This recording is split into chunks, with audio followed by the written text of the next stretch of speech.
Hello friends, ഞാനിന്നൊരു avocado ജ്യൂസാണ് ഉണ്ടാക്കുന്നത്. അപ്പോൾ എല്ലാവരും ഇതൊന്ന് ഉണ്ടാക്കി നോക്കണം. കുട്ടികൾക്കൊക്കെ കൊടുക്കാൻ നല്ലൊരു ജ്യൂസിയാണ്. അപ്പോൾ ഞാൻ നല്ല വിളഞ്ഞ അവോക്കാഡോ എടുത്തിട്ടുണ്ട്. അത് നടുക പിളർത്തി അതിനകത്തുള്ള ഒരു കുരു എടുത്ത് കളഞ്ഞിട്ട് അത് നല്ലതുപോലെ അതിൻ്റെ അകത്തുള്ള മാംസഭാഗങ്ങൾ എടുത്തിട്ടുണ്ട്. അതിനുശേഷം ഇതിനാവശ്യമായി ഇത് ഞാൻ പാല് ചേർത്താണ് ഉണ്ടാക്കുന്നത്.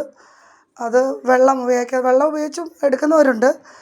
അപ്പോൾ ഞാൻ പാല് നല്ലതുപോലെ ചൂടാക്കി എടുത്തു വച്ചിട്ടുണ്ട്. എന്നിട്ട് അതിനുശേഷം ഒരു ജാറിലേക്ക് അവോക്കാഡോ ഇട്ട് കൊടുത്ത് അതിലേക്ക് കുറച്ച് പഞ്ചസാര കൂടി ഞാൻ ആഡ് ചെയ്തിട്ടുണ്ട്. കുറച്ച് മധുരം ഉണ്ടെങ്കിൽ കുട്ടികളൊക്കെ പെട്ടെന്ന് കുടിക്കുന്നതാണ്. അപ്പോൾ ഇത് ഒരു മധുരമോ പുളിയോ ഒന്നും ഇല്ലാത്തൊരു സാധനമാണ് ഈ അവോക്കാഡോ എന്ന് പറയുന്നത്. പിന്നെ ഞാൻ ആവശ്യത്തിന് പാലും ഒഴിച്ച് കൊടുത്ത് ഞാൻ അരച്ചെടുത്തിട്ടുണ്ട്.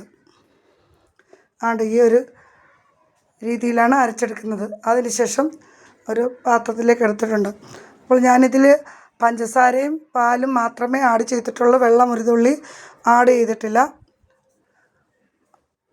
അപ്പോൾ ഇതൊരു ഹെൽത്തി ജ്യൂസാണ്. അപ്പോൾ എല്ലാവരും ഉണ്ടാക്കി നോക്കണം. അപ്പോൾ എൻ്റെ ചാനലുകളൊക്കെ ഇഷ്ടമായെങ്കിൽ എല്ലാവരും ഒന്ന് സബ്സ്ക്രൈബ് ചെയ്യണം, എനിക്ക് സപ്പോർട്ട് ചെയ്യണം. കമൻസും ലൈക്കും ചെയ്യാൻ മറക്കരുത്. അപ്പോൾ ഞാനിനി നല്ല വീഡിയോ ആയിട്ട് വരുന്നത് വരെ എല്ലാവർക്കും ബൈ ബൈ.